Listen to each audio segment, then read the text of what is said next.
I want to talk with you today about a concept that I speak with individuals about in my counseling office as they're trying to come to terms with the difficult people in their life. Now, most of these individuals can say that they are engaging or interacting with individuals who have this real high control, low levels of empathy, the dominance, the invalidation, they're thin-skinned and defensive, and it just makes for a really lousy kind of relationship. And then as they educate themselves, they can look at the whole definition of narcissism and say, you know what? That's what I'm dealing with. I had no idea what it was.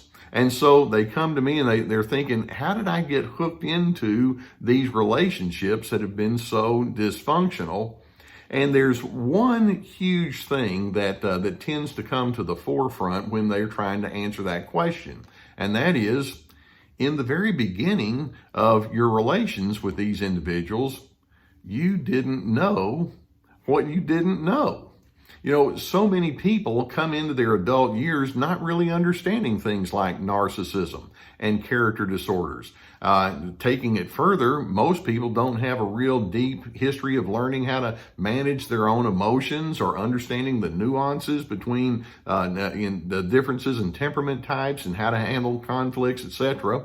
And so there's a term that I use that can describe a lot of individuals who are struggling with these difficult people, and it's the term trained incompetence. Trained incompetence, your trained incompetence is the number one reason that a narcissist can continue to have power over you. Now, by that I mean you never really learned how to manage these individuals in a successful way. Now, let me see if I can go back and give you a little bit of a quick primer in developmental psychology.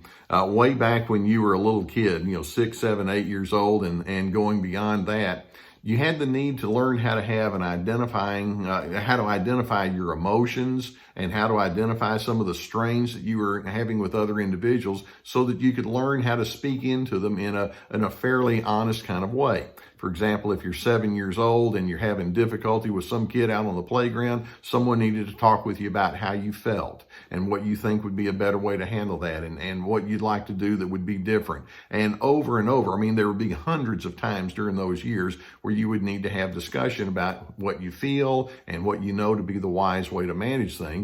And most people, when I talk with them about that, they'll say, well, that all sounds real nice and good, but we didn't do that when I was a kid. Let's take it a little bit further. As you age and you begin entering into the adolescent years, then you begin developing abstract thinking patterns, and that becomes very important to build upon. When you're that younger kid, you need to learn how to at least identify your emotions. But as an adolescent, you need to learn how to identify the values and principles and standards that would go into the making of your better strategies for handling all of that. For example, if you're 16 years old and you're angry at someone, you would need somebody to sit down and say, let's talk about what's healthy about anger, what's not healthy about it, where it ties into your need for respect, and how you can do it in such a way that would be most beneficial for everyone involved. What do you think the options would be? And you teach a child to learn how to think through things like that. And again, most people, when they're in my counseling office, they'll say, well, we didn't do that either. And as a result, people can go into their adult years not having much training at all about the deeper matters of the soul and the emotions and relationship skills. I mean, they know some things, but not down to a real deep kind of level. And then along comes the narcissist. They're on the prowl. They're looking for people that they can devour and bring into their sphere of influence. And there are times when you think, well, there are some things that they say and do that I'm not comfortable with, but not having had the familiarity with all the strategies and all, you become easy prey. You didn't know what you didn't know. And that's when I refer to trained incompetence, it's like you were trained to do all the other kinds of performance and task-oriented kind of things, but not really getting deep into the weeds with respect to your emotional kinds of things. Now, whenever you finally try to address issues of a relational nature with that narcissist as an adult, there tend to be two things that we do that show that trained incompetence is still in play. the first thing we tend to do is we put pressure on that other person to change. When that narcissistic individual is being difficult or argumentative or overbearing or stubborn, then you can go into the coercive or pleading kind of mode. Why are you treating me this way? Or knock it off, or I hate it when you do this. And you try to get them to see the light and make the adjustments so that you can walk away and feel better. Now, let's just pause on that one. How successful is that? And the narcissist is over there thinking, I don't care about your emotions. But with you not having that inner sense of strength, you're putting it on that other individual. It's like, but I've got to get you to change so that I can be okay. That's a mistake. A second thing that tends to happen when you have these strains with the narcissist as an adult is you start believing some of the garbage they put into your brain. They speak words of shame and condescension, and they speak poorly about who you are. And over time, it's like, well, maybe I am the problem. And so you become defensive, or you accept guilt, or you have deep hidden insecurities that come into play. And as a result, you really don't feel like you're being very effective. So I think an interesting question for you right now is to think, well, am I just going to be kind of stuck in the pattern that is there because of my trained incompetence, or can I go into a different direction? Now, I want to ask a couple of questions here. Question number one is, exactly who appointed those narcissists to take control over you? And the answer is, the narcissist appointed themselves. They're over there thinking, okay, you don't seem to know where you're going exactly in your relational and emotional direction. I'll take charge. And so they appoint themselves as being the authority over you. Now, a second question that I have for you, and that is, knowing that they have swooped in and they've tried to have power over you, are you ready to take yourself back?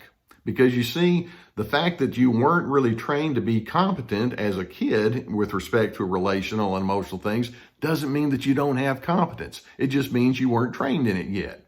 And as a result, I'm hoping you can learn to have certain determinations on the inside of your mind that are going to take you to your place of competence so that the narcissist is going to no longer have the ultimate power over you.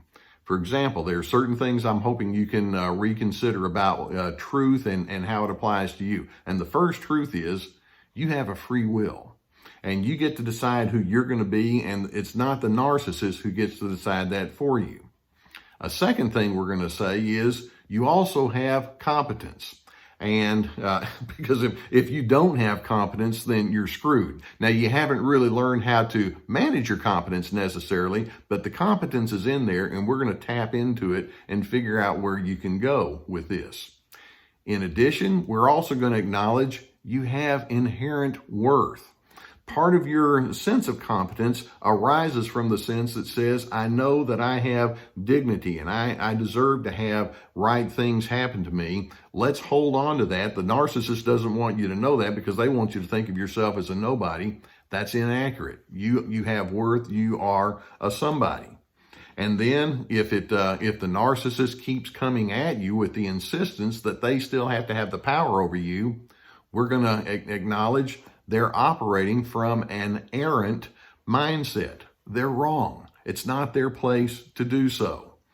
In addition, we're going to say that there are other individuals in your world who don't really feel the need to be narcissistically controlling over you. In other words, you can find fellow sojourners who will say, you know what, I'm in the same boat as you. Why don't we encourage each other? So I'm hoping that there's going to be a part of you that says, I'm going to look those folks up. And there are many accountability groups. There's counseling. There's online videos such as this that you can watch for that says, I'm going to connect with individuals who are moving in the same direction as I am. And then I'm hoping that you can anchor down strongly in one huge truth, and that is, I'm able to break down and understand emotions like pride and egotism and fear and guilt and shame and anger. I think I can learn how to understand the meaning of those things. And as I do, I can learn how to apply right principles so that I manage those kind of emotions in myself and coming from other individuals in a clean kind of way. Think of yourself as having that capacity. And then I'm hoping that that you're going to also say, but as I claim my competence and I claim all of the healthy kind of thoughts that go along with it, I'm in this for the long haul. This is not going to be something that's going to happen overnight. But I have the willingness and the determination to take this this building sense of competence that I'm committed to, and I'm going to work on it to the day I die. I'm not going to stop. This is an ongoing kind of process that I'm committed to. In the meantime, I'm going to continue to search for and live into the ingredients that I know are non-narcissistic. I'm going to live into characteristics like goodness and decency and responsibility. I'm going to figure out what it means to have boundaries and self-care and kindness and conscientiousness and fairness and self-restraint. That's who I'm going to be, and that's how I'm going to define myself. And if the narcissist wants to pull me back in and say, no, it's my job to stay in control over you, your response, I'm hoping, is going to be this, and that is, I'm strong, I'm capable, I'm determined, I'm ready. And I'm hoping that you can see that even if you didn't have that competence trained inside of you in those early years, it's never too late to claim it and to build upon the competence that already exists. And so if a narcissist illustrates that they want to keep coming back at you and they want to keep being dominant over you, I'm hoping that you're also going to think toward them, shame on you.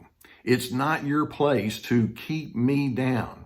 Who in the world do you think you are, treating me as if I have no competence? That's a commentary about where you are, and it's no longer a commentary that I'm going to take upon myself and live in agreement with. So I'm hoping that as you move forward and as you see, maybe I didn't have the competence trained inside of me as a little child, but here I am at this stage of my life. I'm going to move forward and build upon a competence that I can claim as my own. I'm going to be my own thinker. I'm going to be my own planner. I'm going to be my own doer. And if that narcissistic individual still wants to have power over me, the power switch for them has been turned off. I'm building my life from here on out, from the inside out. That's trained competence. And I'm hoping you can live into that. I do hope that you find videos such as this to be insightful and stimulating. And if you've not already done so, I would encourage you to hit that subscribe button. I really want you to know that I am dedicated to helping people such as yourself learn how to make adjustments from the inside out. And so we're going to have more videos that keep coming. If you have the need to unpack this with a licensed professional counselor, right now people are looking for online counseling. It's become very popular. We have a link below that will help guide you towards some people that can help you in that regard. And if you want to have some online counseling and you feel the need to unravel this, please take care of yourself and do so. In addition, we have links below to my books, my online video workshops, and we have some coffee mugs. Also, we have our other websites, survivingnarcissism.tv and drlescarter.com. Know that I believe that on the inside of you is a competent person waiting to come out. If I didn't believe that, then I would have no business doing the kind of work that I do, but I believe it, and I want you to believe it. And I want you to build from the inside out the skill set that is going to take you to a life of goodness, steadiness, decency, and I want you to be able to live consistently in confidence and peace.